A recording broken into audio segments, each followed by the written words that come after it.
کہ ان کے باپ بشیر عطا بھی رسول اللہ صلی اللہ علیہ وآلہ وسلم انہیں لے کر، یعنی نعمان کو لے کر نبی صلی اللہ علیہ وآلہ وسلم کی خدمت میں حاضر ہوئے۔ فقال، عرض کرنے لگے، انی نحلت ابنی ہذا غلاما کان لی، اے اللہ کے نبی، میں نے اپنا ایک ذاتی غلام اپنے اس بیٹے کو ہبہ کیا ہے۔ فقال رسول اللہ صلی اللہ علیہ وآلہ وسلم، رسول اللہ صلی اللہ علیہ وآلہ وسلم نے ارشاد فرمایا، اکل ولدک نحلتہ مثل ھذا، کیا تو نے اپنی ساری اولاد کو اس طرح ہبہ کیا ہے؟ فقال لا، تو بشیر رضی اللہ تعالیٰ عنہ کہنے لگے نہیں۔ فقال فقال رسول اللہ صلی اللہ علیہ وسلم، رسول اللہ صلی اللہ علیہ وآلہ وسلم نے ارشاد فرمایا، فارجعہ، فارجعہ، اسے واپس کر لو۔ وفی لفظ، ایک لفظ میں ہے کہ فانطلق ابی الی النبی صلی اللہ علیہ وآلہ وسلم لیشہدہ علی صداقتی، کہ لے گئے مجھے نبی اکرم صلی اللہ علیہ وآلہ وسلم تاکہ میرے والد جو ہیں وہ مجھے لے گئے نبی صلی اللہ علیہ وآلہ وسلم کے پاس تاکہ میرے اوپر جو انہوں نے صدقہ کیا ہے یا مجھے جو ہبہ کیا ہے اس پر آپ کو گواہ بنائیں۔ فقالا، تو آپ صلی اللہ علیہ وسلم نے فرمایا، افعلت ھذا بولدک کلہم، کیا سبھی نے سبھی کے ساتھ تم نے تمام بچوں کے لیے تم نے یہی کیا ہے؟ قال لا، تو انہوں نے کہا والد نے کہ نہیں۔ قال اتقوا اللہ، اللہ سے ڈرو، وعدلوا بین اولادکم، تو اپنی اولاد میں عدل کرو۔ فرجع ابی فرد تلک الصدقات، متفق علیہ، چنانچہ میرے والد واپس ہوئے اور انہوں نے وہ صدقہ واپس لے لیا۔ طلبہ، آپ کو آواز صحیح آ رہی ہے؟ جی سر۔ ہاں جی جی استاد صحیح آ رہی ہے۔ جی، لیکن میں آپ کو یہ تھوڑا سا وضاحت کر دوں، آج میرے پاس نا ہینڈ فری نہیں ہے، جس کی وجہ سے شاید آپ کی آواز مجھے پراپر نہیں آئے گی، تو اس لیے تھوڑا سا اس میں معذرت چاہوں گا، آپ مجھے بتا دیا کریں، ٹھیک ہے؟ چلیں، وفی روایت لمسلم، ایک مسلم کی روایت میں ہے، قال، کہ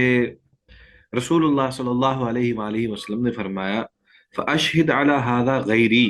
کہ میرے علاوہ تو کسی دوسرے کو اس پر گواہ بنا لے۔ اور پھر فرمایا، ثم قال، پھر فرمایا، أَيَسُرُّكَ أَن يَكُونُوا لَكَ فِي الْبِرِّ سَوَاءً، کیا تجھے یہ پسند ہے کہ تیری ساری اولاد تیرے ساتھ یکساں بھلائی کا سلوک کرے؟ قال بلا، تو والد نے کہا کہ کیوں نہیں؟ تو آپ صلی اللہ علیہ وسلم نے فرمایا، فلا اذن، تو اس پر میں تو پھر ایسا نہ کر کہ صرف ایک ہی کو عطیہ دے اور باقیوں کو چھوڑ دے، یہ بات درست نہیں ہے، یہ کام درست نہیں ہے۔ آپ کو چاہیے کہ سبھی کو برابر برابر عطیہ دو، جیسے نبی صلی اللہ علیہ وسلم نے فرمایا، وَعْدِلُوا بَيْنَ أَوْلَادِكُمْ، کہ اپنی اولاد کے درمیان عدل سے کام لو، ٹھیک ہے؟ تو نبی اکرم صلی اللہ علیہ وآلہ وسلم کا یہ جو فرمان ہے نا، وَعْدِلُوا بَيْنَ أَوْلَادِكُمْ، یہ بڑا ہی اہمیت والا ہے۔ بعض اوقات ایسا ہوتا ہے کہ اولاد میں سے کوئی انسان کو بہت پسندیدہ ہوتا ہے، اور یہ حقیقت بھی ہوتی ہے کہ بعض اوقات ایک بچہ جو ہے وہ بہت خدمت گزار ہوتا ہے، بہت پیارا بھی لگ رہا ہوتا ہے، اور زیادہ تر یہی ہوتا ہے کہ جو چھوٹے بچے ہوتے ہیں تو چھوٹے بچوں کے ساتھ انس زیادہ اس لیے ہوتا ہے کیونکہ انسان جو ہے وہ بچوں سے پیار کرتا ہے تو اللہ تعالیٰ ایک اور تحفہ دے دیتا ہے، ایک اور بچہ دے دیتا ہے، تو پھر اس سے محبت جو ہے وہ ڈائیورٹ ہو جاتی ہے۔ پھر اسی طرح تیسرا آتا ہے تو اس کی طرف بچے کی طرف، اس بچے کی طرف رجحان زیادہ ہوتا ہے۔ تو یہ ایک فطری بات ہے کہ انسان جو ہے وہ جس سے محبت کر رہا ہوتا ہے آخر میں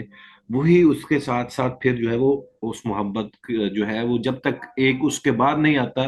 تو وہ محبت اسی کے ساتھ ہی زیادہ ہو رہی ہوتی ہے. تو پہلے جو ہے وہ چونکہ بڑے ہوتے ہیں تو اس لیے ان سے پھر تھوڑا سا وقفہ آ جاتا ہے. تو یہ ایک انسانی فطرت بھی ہے کہ بعض اوقات جو چھوٹا بچہ ہوتا ہے، بیٹی ہوتی ہے یا بیٹا ہوتا ہے، اس سے انسان کو زیادہ محبت ہوتی ہے. لیکن کیا یہ جو محبت ہے اس کو انسان جو ہے اس کے اندر کر سکتا ہے کہ وہ برابری کر سکے؟ ایسا بہت ہی مشکل ہے، بلکہ ناممکن سی بات ہے. لیکن جب انسان خرچ کرے کسی کے ساتھ اور محبت کرنے کا جو اظہار کرنا ہے اس کا ذکر کرے، تو پھر یہ ضروری ہے کہ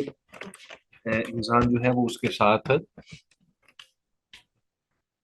انصاف کرے اور عدل سے کام لے. اسی طرح خرچ کرنے میں بھی انسان کو یہ چاہیے کہ وہ زیادہ کوشش یہ کرے کہ برابری کے ساتھ خرچ کرے. تو یہ بڑا ضروری ہے، کیونکہ خرچ کرتے ہوئے انسان بعض اوقات کسی کو کم اور کسی کو زیادہ وہ ترجیح دے دیتا ہے. لیکن اس میں جو لفظ بیان کیا گیا ہے وہ عدل کا لفظ بیان کیا گیا ہے. عدل کا مطلب یہ ہے کہ انسان جو ہے وہ جس کا جو حق ہے اس کو وہ دے. عدل کا مطلب یہ نہیں ہے کہ انسان جو ہے وہ ہر ایک میں برابر برابر تقسیم کرے. عدل کا مطلب یہ ہے کہ جس کا حق جو ہے وہ اس کو دے. اب اس میں بڑا لطیف سا فرق ہے عدل میں اور انصاف میں. انصاف تو یہ ہوتا ہے کہ برابر برابر تقسیم کرنا، اور عدل یہ ہوتا ہے جس کی جو ضرورت ہے وہ پوری کرے. بڑا بیٹا جو ہے وہ کالج یونیورسٹی میں پڑھتا ہے، اس کے اخراجات زیادہ ہیں. اس سے چھوٹا جو ہے وہ اسکولنگ میں ہے تو اس کے اخراجات تھوڑے سے کم ہیں. اور اس سے چھوٹا ابھی گھر میں ہی ہے تو اس کے اخراجات جو ہیں وہ مزید کم ہیں. تو یہ ساری چیزیں جو ہیں یہ انسان کو ظاہر بات ہے کہ اس میں فرق آتا رہتا ہے کہ ہر بچے کی ضرورت جو ہے وہ الگ الگ ہوتی ہے. تو اس لیے عدل جو ہوتا ہے وہ یہ ہے کہ جس کی جو ضرورت ہے وہ پوری کی جائے، نہ کہ یہ کہ جو انسان جو ہے وہ برابر برابر ہر چیز جو ہے وہ گھر میں تقسیم کر دی جائے. اس سے تو بہت زیادہ بعض اوقات مسئلہ بننے کا اندیشہ ہے، کیونکہ جو بڑا ہے اس کے کھانے پینے کی چیزیں اور طرح کی ہیں اور چھوٹے کی کھانے پینے کی چیزیں اور طرح کی ہیں. جو یہ تھوڑا سا فرق ہے. اس لیے نبی صلی اللہ علیہ وآلہ وسلم نے یہاں پر وَعْدِلُوا بَيْنَ أَوْلَادِكُمْ کا مطلب جو ہے وہ واضح کیا ہے کہ عدل سے کام لو اپنی اولاد کے درمیان اور اللہ سے ڈرتے رہو. یہ بڑا ضروری ہے، یہ بہت ہی زیادہ ضروری ہے. تو ایک اور بات یہاں پہ جو ذکر کرنے کی ضرورت ہے وہ یہ کہ بعض اوقات لوگ اپنے بچے کو کسی وجہ سے عاق کر دیتے ہیں. آپ کو پتہ ہے کہ یہ کہا جاتا ہے کہ فلاں بچہ جو ہے وہ آنکھ ہے ہمارا، اس کے ساتھ کوئی جو ہے وہ اب تعلق نہیں ہے. اچھا، انسان کا کسی کو کسی سے اس کی اس کے اعمال کی وجہ سے برات کا اظہار کر دینا، یہ بات اپنی جگہ پر کسی حد تک تو ٹھیک ہے، کوئی حرج نہیں ہے. لیکن جو شریعت نے ایک حق رکھا ہے وراثت کا، اس وراثت کے حق کو آپ جو ہے وہ اس سے چھین نہیں سکتے. آگ کرنے کا مطلب یہ نہیں ہے کہ لوگ جو ہیں وہ وراثت کی تقسیم کے اندر ظلم کرتے ہوئے کسی کو آگ کر دیں اور پھر کہیں کہ بس اس کا میرے ساتھ کوئی تعلق نہیں ہے، اس لیے اب اس کو وراثت بھی نہیں ملے گی. تو بعض لوگ ظلم کرنے کی وجہ سے یہ ذریعہ اپناتے ہیں جو حکومتی قوانین میں ہے، اور یہ بات درست نہیں ہے. یہ بات درست نہیں ہے. انسان کسی کے اعمال کا واقعی ذمہ دار نہیں ہو سکتا، وہ بے شک بھائی ہی کیوں نہ ہو یا بیٹا ہی کیوں نہ ہو، کیونکہ ہر ایک اپنے اعمال کا خود ذمہ دار ہے. جب وہ جو ہے وہ خود عاقل بھی ہے اور بالغ بھی ہے اور پھر سمجھدار بھی ہے. عقل یعنی سمجھدار ہونا، عقل مند بھی ہے اور وہ بلوغت کے اوپر بھی ہے، تو پھر اس کے بعد وہ اس کی ذمہ داری واقعی اٹھانا بہت مشکل اور ناممکن سی بات ہے، کیونکہ وہ خود اپنے معاملات کا خود ہی ذمہ دار ہے. جیسے یتیموں کے حوالے سے جو حکم ہے وہ یہی اللہ تبارک و تعالیٰ نے بھی قرآن مجید میں اس بات کا ذکر فرمایا ہے کہ جو یتامہ ہیں ان کے جب تک وہ بلوغت تک نہیں پہنچتے تب تک جو ہے ان کے مال ان کے سپرد نہ کیے جائیں، اور ان کو جو ہے وہ ان کی حفاظت کی جائے، اور ان کے مال کے ساتھ اپنا مال ملا کر تجارت بھی بندہ کر سکتا ہے۔ لیکن جب وہ بالغ ہو جائیں، عقل مند ہو جائیں، تو پھر اس کے بعد ان کو مال واپس کیا جائے۔ تو گویا کہ یہ جو نبوی حکم ہے عدل کے حوالے سے، اس کو ملحوظ رکھنا ضروری ہے۔ اور دوسری بات یہ کہ کسی کو آنکھ کرنا اس وجہ سے کہ اس کی وراثت سے اس کو محروم کر دیا جائے، یہ بات بھی قطعی طور پر جائز نہیں ہے۔ وعن ابن عباس رضی اللہ تعالی عنہما قال قال النبی صلی اللہ علیہ وآلہ وسلم العائد فی ہبته کالکلب یقی ثم يعود فی قیئه، متفق علیہ۔ وفي رواية للبخاري ليس لنا مثل السوء الذي يعود في هبته كالكلب يقيء ثم يرجع في قيئه۔ یہ بڑی اہم ایک حدیث ہے۔ اس میں نبی صلی اللہ علیہ وآلہ وسلم انسان کو مسلمان کی تربیت فرما رہے ہیں، اور ایک حکم ارشاد فرما رہے ہیں کہ جب کوئی بندہ کسی کو تحفہ دیتا ہے تو پھر اس پہ بھی اس تحفہ دینے پر قائم رہے۔ یہ نہیں ہے کہ وہ اسے واپس طلب کرنا شروع کر دے، یا بعد میں کہے کہ میں جو ہے اب اس پہ مجھے نہیں چاہیے، یا یہ وہ اس طرح کی بات جو ہے وہ مناسب نہیں ہے۔ تو ابن عباس رضی اللہ تعالی عنہما سے روایت ہے، وہ بیان کرتے ہیں کہ رسول اللہ صلی اللہ علیہ وآلہ وسلم نے ارشاد فرمایا العائد فی ہبتہ، اپنے ہبہ کو واپس طلب کرنے والا کل کلبی، کتے کی مانند ہے، یقیو، جو قے کرتا ہے، ثم یعود فی قیئہ، پھر اپنی قے کو چاٹ لیتا ہے، متفق علیہ۔ وفی روایت للبخاری لیس لنا مثل السوء، ہمارے لیے اس سے بری مثال اور کوئی نہیں ہے، الذی یعود فی ہبتہ کالکلب یقیء ثم یرجع فی قیئہ، کہ جو شخص ہبہ کر کے واپس لیتا ہے وہ اس کتے کی مانند ہے جو قے کرتا ہے پھر اپنی قے کی طرف لوٹ آتا ہے۔ اگلی حدیث بھی اسی مناسبت سے سیدنا ابن عمر سیدنا ابن عمر رضی اللہ تعالی عنہما سے روایت ہے، اور اسی طرح ابن عباس رضی اللہ تعالی عنہما سے بھی روایت ہے۔ وعن ابن عمر وعن ابن عباس رضی اللہ عنہم عن النبی صلی اللہ علیہ وآلہ وسلم قال لا يحل لرجل مسلم أن يعطي العطية ثم يرجع فيها إلا الوالد فيما يعطي ولده، رواه أحمد والأربعة وصححه الترمذي وابن حبان والحاکم۔ عزیز طلبہ، آپ تھوڑا سا ذہنی طور پر تیار رہیں، میں آپ سے ایک سوال کرنے والا ہوں۔ ابن عمر اور ابن عباس رضی اللہ تعالی عنہما سے روایت ہے کہ نبی اکرم صلی اللہ علیہ وآلہ وسلم سے وہ بیان کرتے ہیں کہ لا یحل لرجل مسلم، کہ نہیں ہے حلال کسی آدمی، کسی مسلمان کے لیے، ان یعطی العطیۃ، کہ وہ عطیہ دے، ثم یرجع، پھر وہ عطیہ واپس لے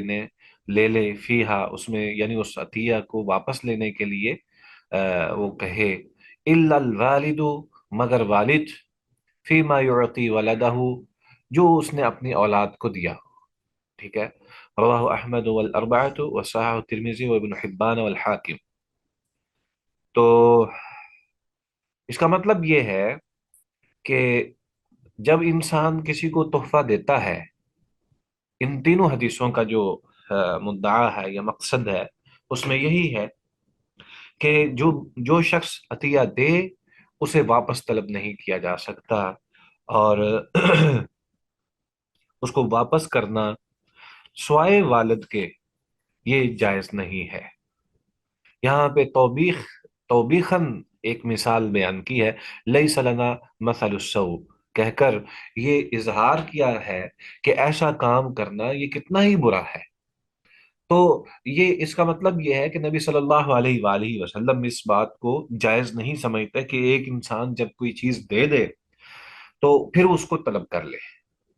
اور آپ کو پتا ہونا چاہیے کہ عطیہ جو ہے، جب ہم کسی کو کوئی چیز دیتے ہیں تو وہ صدقہ ہی ہوتا ہے، وہ ایک قسم کا صدقہ ہے، وہ خیرات کرتا ہے۔ تو اس سے بھی بڑی بات ہے ایک اور وہ یہ کہ جب کوئی کسی کو صدقہ دے دیتا ہے پھر اس کے بعد یہ بھی نہیں کہہ سکتا کہ میں نے تمہیں بھائی یہ تحفہ دیا تھا، یہ جتانا بھی جائز نہیں ہے، بجائے اس کے کہ وہ اس کو پھر بعد میں کہتا رہے کہ مجھے واپس کر، تو وہ تو بالکل بھی جائز نہیں ہے۔ تو اس کا مطلب یہ ہے کہ تحفہ جب دیا جاتا ہے تو اس کو کسی صورت میں بھی واپس لینا یہ جائز اس لیے بھی نہیں ہے کیونکہ یہ ایک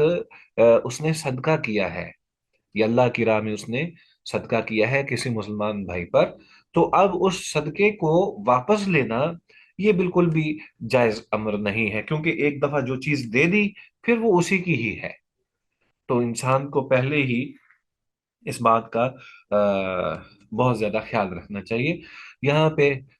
کچھ لوگ تو ایسے ہوتے ہیں کہ وہ صدقہ دیتے ہیں اس بنیاد پر کہ اس سے اچھا صدقہ، یعنی اس سے اچھا عطیہ اور تحفہ مجھے واپس ملے۔ اور بعض لوگ جب ایک صدقہ دے دیتے ہیں، ایک عطیہ کسی کو دے دیتے ہیں، پھر اس کے بعد اس کو جتاتے رہتے ہیں۔ اور بعض لوگ جو ہیں وہ صدقہ دے کر پھر اس کے بعد اس کو صرف جتاتے نہیں ہیں بلکہ اس کے متبادل کے طور پر وہ ان پر ظلم و ستم بھی کرتے ہیں اور ان سے اس کے بدلے میں کام بھی لیتے ہیں کہ میں چونکہ آپ کے ساتھ اچھا رہ رہا ہوں۔ انسان جب کسی کو کوئی صدقہ دیتا ہے تو پھر اس سے اس کو کسی کام کاج میں لگا دینا کہ تو میرا یہ کام کر دے اور یہ کام کر دے اور یہ کام کر دے، تو یہ سارے امر جو ہیں یہ شرعی طور پر جائز نہیں ہے، اور کسی صورت میں بھی ایسا کام نہیں کرنا چاہیے۔ جب کوئی شخص کسی کو کوئی چیز دے دیتا ہے تو نہ تو اس کو وہ جتائے، نہ اس کے بدلے میں کوئی کسی قسم کی توقع رکھے، اور نہ ہی پھر اس کے بدلے میں کسی کو پابند کرے کسی چیز کا، اور بلکہ اس کو بھول جائے اور اللہ تعالیٰ کے پاس وہ اپنے اجر اور ثواب کو وہ محفوظ رکھ لے، بس یہی اس کے لیے ضروری ہے۔ ٹھیک ہے، مگر والدین کر سکتے ہیں، جیسا کہ یہاں پہ ایک مختصراً اس بات کا ذکر کیا گیا ہے کہ والد جب اپنے بچے کو، والدہ کا نام اس لیے نہیں لیا گیا کہ عموماً خرچ کرنے میں یا لین دین کرنے میں والد ہی زیادہ اہمیت رکھتے ہیں اور وہی دیا کرتے ہیں، تو اس لیے یہاں والد کہہ کے والدہ بھی اس کے ساتھ شامل ہے۔ تو یہ والدین اگر کسی کو کوئی اپنے بیٹے کو، اولاد کو کوئی چیز دے دیتے ہیں کہ تو استعمال کر لے، پھر بعد میں کہتے ہیں چل تو واپس کر دے، تو اس میں کوئی حرج نہیں ہے، کیونکہ وہ انت و مال کلی ابی کا کے ضمن میں بھی یہ بات آ جاتی ہے کہ تو اور تیرا مال تو تیرے والد کا ہے۔ تو اس لیے شریعت میں اس بات کی تو اجازت ہے کہ اولاد کو اگر کوئی چیز دی ہے تو وہ واپس لے لی جائے، لیکن اس سے ہٹ کر نہیں، اس سے ہٹ کر بھی کسی صورت میں قبول نہیں ہے کہ کوئی شخص ایک عطیہ دے اور صدقہ کرے پھر اس کو واپس طلب کر لے۔ ٹھیک ہے جی، آگے حدیث ہے سیدہ عائشہ رضی اللہ تعالی عنہا کی۔ سیدہ عائشہ رضی اللہ تعالی عنہا سے روایت ہے، قالت، وہ فرماتی ہیں، کانا رسول اللہ صلی اللہ علیہ وآلہ وسلم یقبل الہدیت ویثیب علیہا، رواہ البخاری، کہ تھے رسول اللہ صلی اللہ علیہ وآلہ وسلم ہدیہ قبول فرماتے اور اس کے بدلے میں کوئی چیز بھی عطا کرتے۔ یہ وہی بات ہے کہ جب کوئی کسی کے ساتھ احسان کرتا ہے، کوئی تحفہ دیتا ہے، تو اس سے اچھا اس کو تحفہ دینا، واپس کرنا، یہ نبوی سنت ہے، اور نبی اکرم صلی اللہ علیہ وآلہ وسلم کا یہ طریقہ رہا ہے کہ آپ صلی اللہ علیہ وآلہ وسلم جب بھی کوئی چیز کوئی دیتا، آپ بدلے میں اس کو کوئی نہ کوئی اچھی چیز دیتے، یہاں تک کہ آپ صلی اللہ علیہ وسلم سے بھی یہ ہے کہ آپ کسی زوجہ مکرمہ کے گھر میں ہیں اور وہاں کسی نے کوئی کھانے پینے والی اشیاء بھیج دی، تو نبی صلی اللہ علیہ وآلہ وسلم برتن خالی نہیں بھیجا کرتے تھے، کوئی نہ کوئی چیز جو ہے اسی برتن میں ڈال کے ان کو واپس لوٹا دیتے، اگر کوئی ممکن چیز ہوتی تو۔ یعنی یہاں تک بھی نبی صلی اللہ علیہ وسلم کا کریمانہ انداز ہے، اور یہی مسلمان کا شیوا بھی ہے کہ وہ کسی کی طرف ایسی نگاہ نہیں رکھتا کہ اس سے جو ہے وہ مجھے صرف میں اس سے فائدہ ہی لیتا جاؤں، بلکہ وہ اپنی ایک سخاوت والا بھی ذہن اس کا ہوتا ہے۔ تو نبی اکرم صلی اللہ علیہ وآلہ وسلم ہمیشہ سخاوت کرتے تھے، اور اگر کوئی شخص انہیں ہدیہ وغیرہ دیتا تو پھر وہ آپ صلی اللہ علیہ وآلہ وسلم اس سے بہتر ہدیہ اس کو دینے کی کوشش فرماتے۔ لیکن اس میں ایک بات یہ بھی ہے کہ نبی اکرم صلی اللہ علیہ وآلہ وسلم پہلے تو ہدیے وصول فرمایا کرتے تھے، پھر جب انہیں یہ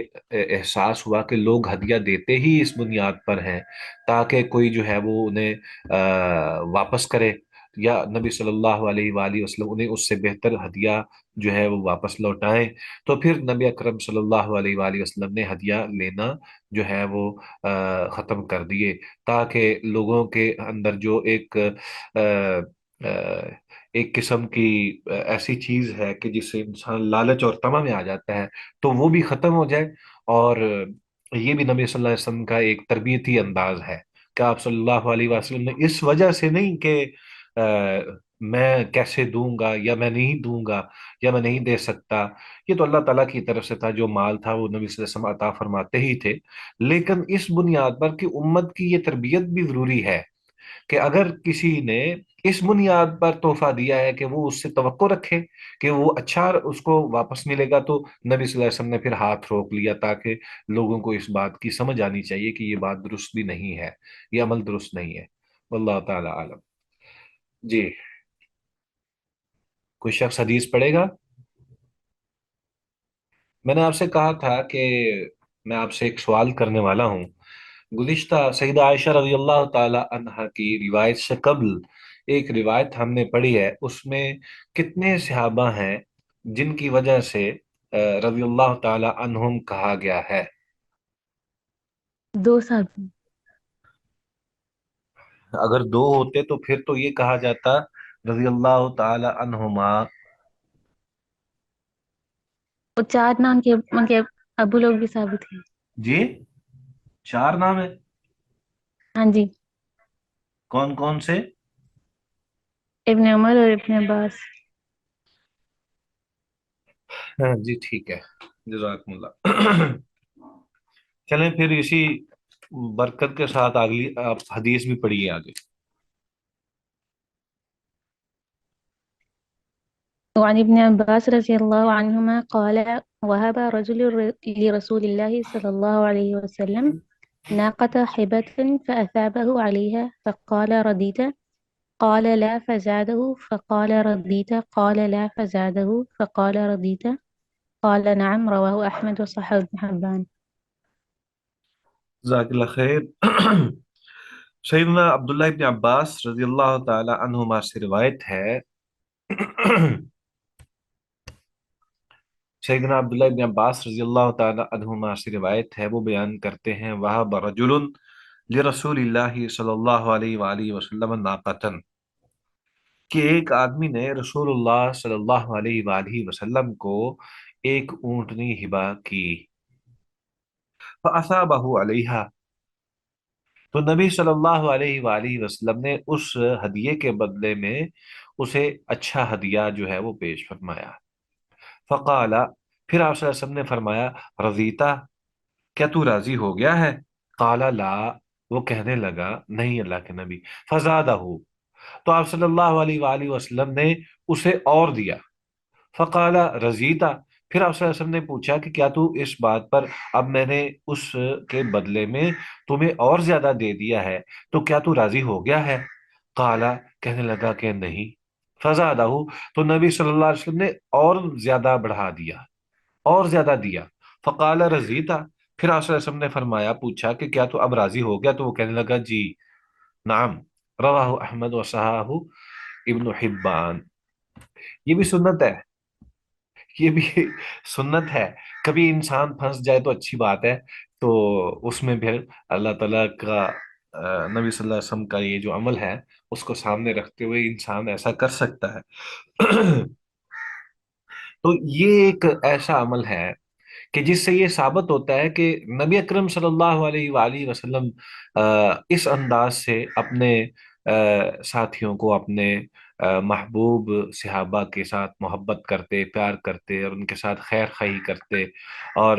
اس میں جو تعلیم دی گئی ہے ہمیں وہ یہی ہے، جس طرح کہ ہمیں موجود ہے ہمارے سامنے، کہ اس حدیث سے معلوم ہوتا ہے کہ جسے ہدیہ دیا جائے اسے بدلے میں بھی حسب توفیق کچھ دینا چاہیے، اور اگر بدلہ دینے کے لیے کوئی چیز میسر نہ ہو تو پھر جزاک اللہ خیرن کہہ کر دعا ہی دے دینی چاہیے۔ ایک روایت میں ہے کہ آپ صلی اللہ علیہ وسلم نے فرمایا جس کے ساتھ کوئی نیکی کی جائے اسے چاہیے کہ اس کا بدلہ دے، اور اگر بدلہ دینے کے لیے کچھ نہ ہو تو پھر اس کی تعریف ہی کر دے۔ ایک اور روایت میں نبی صلی اللہ علیہ وسلم کا فرمان ہے کہ جس کے ساتھ کوئی نیکی کی گئی اور اس نے نیکی کرنے والے کو جزاک اللہ خیرن کہہ دیا تو اس نے اس کی تعریف میں مبالغہ کر دیا۔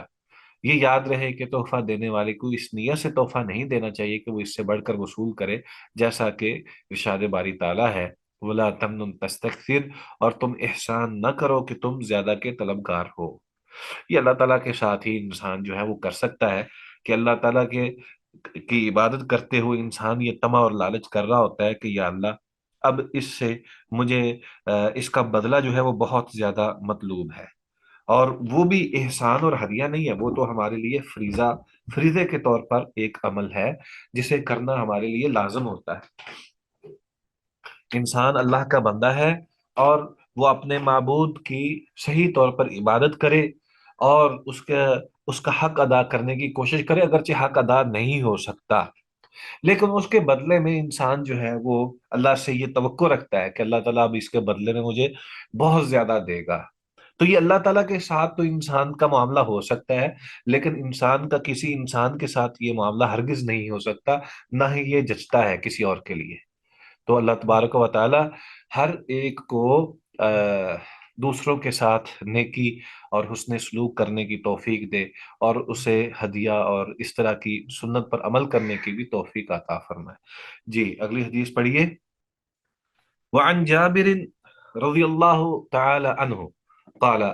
قال رسول اللہ صلی اللہ علیہ وآلہ وسلم، رسول اللہ صلی اللہ علیہ وآلہ وسلم نے ارشاد فرمایا العمرہ لمن وہبت لہ، عمرہ اسی کا ہے جسے ہبہ کیا گیا ہے، متفق علیہ۔ اچھا جی، کوئی بتائے گا عمرہ کسے کہتے ہیں؟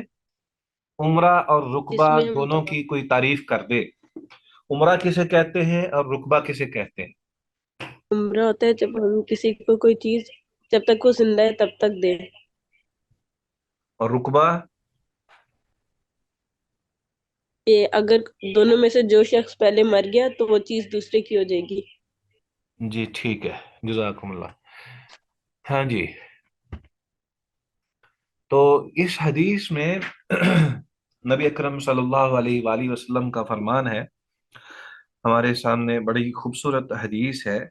یہاں پہ وراثت کے حوالے سے یا جو بعد میں جھگڑا ہونے کی بات ہے اس کی نفی کرنے کے لیے، یا اس کو اس جھگڑے سے پہلے ہی اس کا فیصلہ کرنے کے لیے نبی صلی اللہ علیہ وسلم نے یہ ہمیں بیان فرما دیا ہے کہ العمرہ لمن وہبت لہ، عمرہ اسی کا ہے جسے ہبہ کیا گیا ہے، یعنی وہ بعد میں پھر واپس لینا اور پھر اس طرح کے کام جو ہیں یہ بعض اوقات درست نہیں ہوتے۔ تو اس کے علاوہ بھی آگے جا کے ہم بات کریں گے۔ ولی مسلم میں ہے امسکو علیکم اموالکم، تم اپنے اموال کو اپنے پاس محفوظ رکھو، ولا تفسدوها، انہیں ضائع نہ کرو، فإنه من اعمر عمرہ فہی للذی اعمرها، کیونکہ جس شخص نے کسی کو عمرہ دیا تو وہ اسی کا ہی ہے جسے دیا گیا ہے، حیا و میتا ولعقبہ، وہ زندہ ہے یا مرنے کے بعد بھی اسی کا ہے، مرنے کے زندگی میں بھی اسی کا ہے اور مرنے کے بعد بھی اسی کا ہے، ولعقبہ، اور وفات کے بعد اس کی اولاد کے لیے ہے، وفات کے بعد اس کی اولاد کے لیے ہے۔ وفی لفظ، ایک اور روایت کے الفاظ یہ ہیں انما العمرہ التي اجازها رسول اللہ صلی اللہ علیہ وآلہ وسلم ان یقول هي لك ولعقبك فَأَمَّا إِذَا قَالَ هِيَ لَكَ مَا عِشْتَ فَإِنَّهَا تَرْجِعُ إِلَى صَاحِبِهَا۔ یہاں عمرہ کی تعریف جو ہے وہ تھوڑی سی مختلف ہے۔ وہ حدیث کے مطابق جو بیان کی گئی ہے وہ یہ ہے، انما العمر التي اجازها رسول اللہ صلی اللہ علیہ وسلم یقول، بے شک وہ عمرہ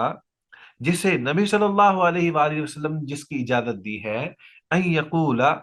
کہ یہ کہے، ہی لک ولعقبک، یہ تیرا ہے اور تیرے بعد تیرے برا کا ہے۔ فاما اذا قال، پس جب وہ کہے صاحب مال، ہی لک ما عشت،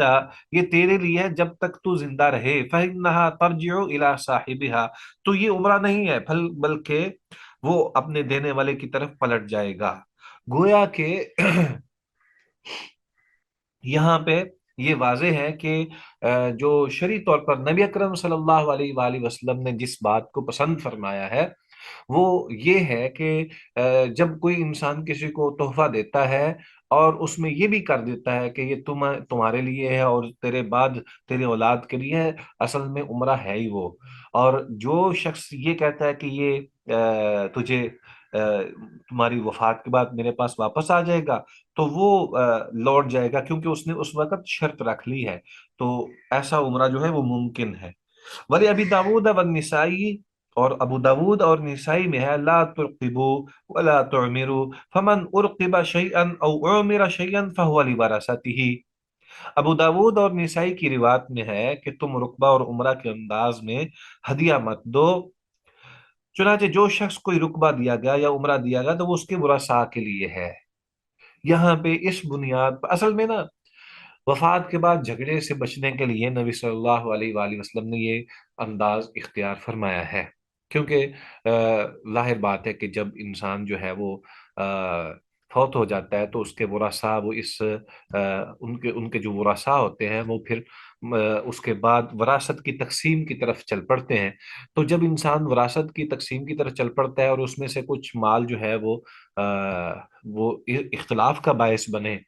تو ایسی چیزوں سے بچنا جو ہے یہ نبی اکرم صلی اللہ علیہ وآلہ وسلم اس کو پسند فرماتے تھے کہ اختلاف نہیں ہونا چاہیے، اور یہ ہمیشہ سے یہ ایسا ہی رہا ہے کہ اسلام جو ہے وہ ہمیشہ اختلافات سے انسان کو بچانے کے لیے ہر ممکن جو ہے وہ کوشش کرتا ہے۔ یہ اسلام کی ایک خصوصیت ہے کہ وہ اختلاف کو پسند نہیں کرتا، تو اس لیے نبی صلی اللہ علیہ وآلہ وسلم نے پھر اس کو واضح طور پر فرما دیا ہے۔ ہم عمرہ اور رقبہ کے حوالے سے بات کر رہے تھے، اور اس میں ہمارے سامنے دو تین روایات ایسی آئی ہیں جن میں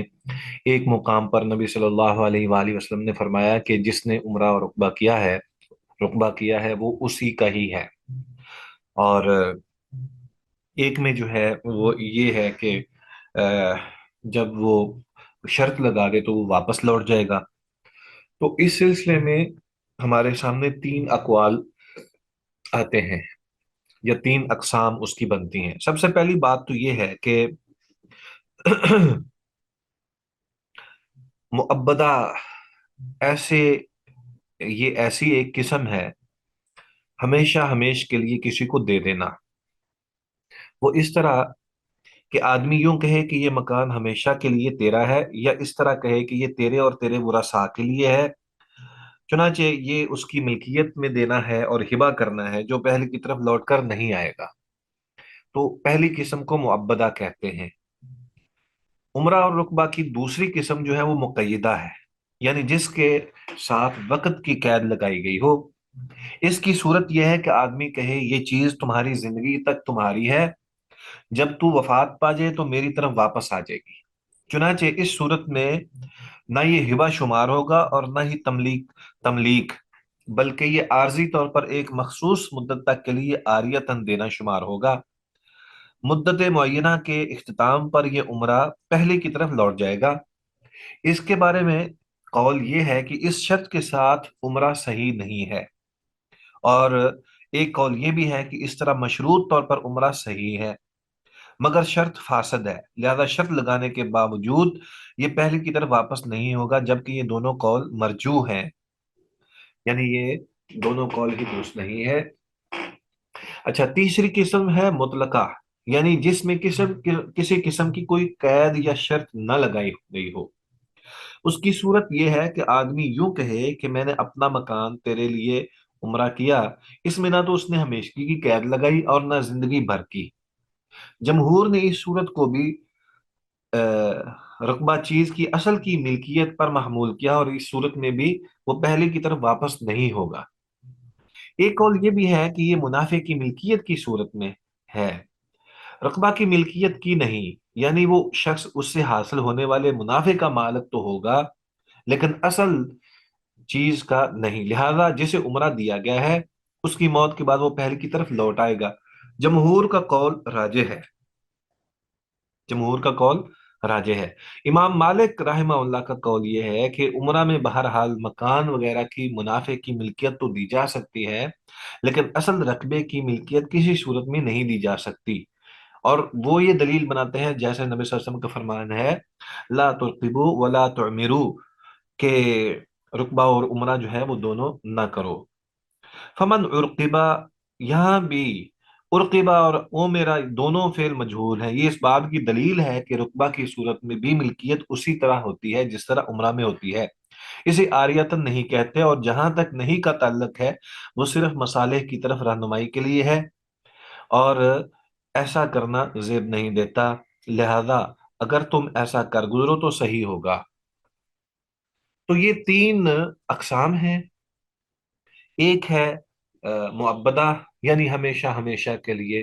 کوئی انسان جو ہے وہ کسی کو عمرہ کہہ دے اور کہتا ہے کہ یہ تیرا ہے اور تیرے بعد بھی تیری اولاد کا ہے اس لیے میں تمہیں دیتا ہوں، تو یہ تو اس میں تو کوئی شک ہی نہیں ہے کہ یہ جو ہدیہ ہوتا ہے یہ بالکل درست بھی ہے، اور نبی صلی اللہ علیہ وآلہ وسلم کی روایات سے یا فرامین سے جو ہے وہ واضح ہوتا ہے کہ جب کوئی شخص کسی کو ہدیہ تحفہ دے دیتا ہے تو وہ پھر ہمیشہ کے لیے ہی ہے۔ تو دوسرا مقیدہ ہے کہ جب انسان قید لگا دے کہ یہ صرف تیرے لیے ہے، تیری زندگی تک ہے، اس کے بعد واپس آ جائے گا، تو اس کا مطلب یہ ہے کہ یہ واپس ہی آئے گا کیونکہ اس نے شرط رکھ دی ہے۔ اور اس میں پھر دو اقوال جو ہیں وہ بیان کیے گئے ہیں کہ شرط صحیح، ایک قول تو یہ ہے کہ مشروط جو ہے وہ صحیح ہے، اگر شرط فاسد ہے، مشروط تو صحیح ہے کہ وہ واپس کر دے گا لیکن شرط جو ہے وہ فاسد ہے کیونکہ شرط لگانے کی ضرورت ہی نہیں تھی، اگر اس نے شرط لگانی تھی تو پھر اس کا مطلب یہ ہے کہ یہ ویسے ہی کسی کو کام کے لیے کوئی چیز دی گئی ہے اور جو ہے وہ واپس چونکہ اس نے شرط لگا دی اس لیے اس کو واپس ہو جائے گا، اب عمرہ یا رقبہ کہنے کی ضرورت ہی نہیں تھی۔ اور تیسری قسم جو ہے مطلقہ، اس میں یہ ہے کہ جس نے شرط نہیں لگائی اس کا کیا موقف ہوگا، اس میں جمہور کا جو موقف ہے وہ یہ ہے کہ وہ چیز جو ہے وہ موت کے بعد پہلے کی طرف لوٹ آئے گی، اور یہی بات جو ہے وہ راجح ہے اور یہی مناسب ہے۔ ٹھیک ہے، جزاکم اللہ خیر۔